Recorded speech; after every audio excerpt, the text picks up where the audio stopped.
अंगारकीनिमित्त हजारोंचा भक्त समुदाय सध्या गणपतीपुळ्यात आलाय आणि गणपती मंदिराच्या बाहेर असलेली ही गर्दी, भाविकांची गर्दी आपल्याला दिसते।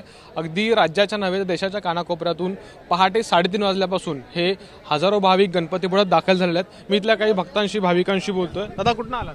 सांगलीवरून। किती महत्त्व आहे आजच्या दिवशी बाप्पासाठी खास सांगलीवर? खास सांगलीवरून आलेलो आहे। अंगारकी संकष्टी आहे, दरवर्षी आम्ही असतो। तुम्ही काय म्हणाल, कुठून आलात? सांगलीवरून आलोय। अंगारकी संकष्टी दरवर्षीप्रमाणे यावर्षी एकदा झालेली आहे, ह्यामुळे गर्दी खूप आहे। आम्ही पण रात्री 2 वाजल्यापासून लाईनीत उभारलेलो आहे। आजी कुठून आला?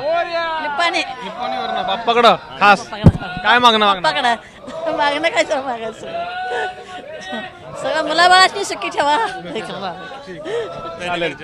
तुम्ही कुठून आला? मुक्ताईनगर जळगाव। जळगाव किती महत्व आहे आजच्या अंगारकी तुमच्यासाठी? आम्ही प्रत्येक अंगार चतुर्थीला येत असतो जवळजवळ। खूप महत्व आहे। श्रावण महिन्यातली पहिली अंगारकी चतुर्थी आणि हां श्रावण महिन्यातली पहिली अंगारिका चतुर्थी असल्यामुळे इथे गर्दी होणारच आहे दर्शनाची।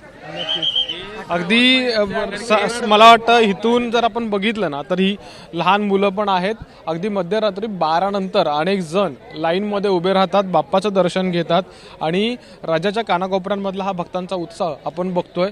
मंदिराच्या जे मंदिराचं प्रवेशद्वार आहे गणपतीपुळे मंदिराचं, त्याच्या अगदी बाहेरपर्यंत रांग गेलेली आहे आणि साधारणपणे किमान 50 ते 60 हजार भाविक आजच्या दिवसभरामध्ये या बाप्पाच्या दर्शनासाठी येतील असा अंदाज आहे।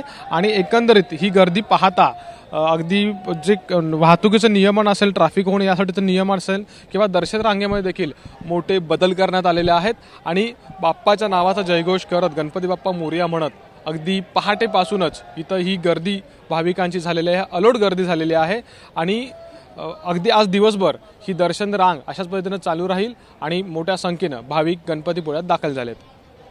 कॅमेरामॅन महबूब शेखसह अमोल मोरे, एबीपी माझा, गणपतीपुळे, रत्नागिरी। एबीपी माझा, उघडा डोळे बघा नीट।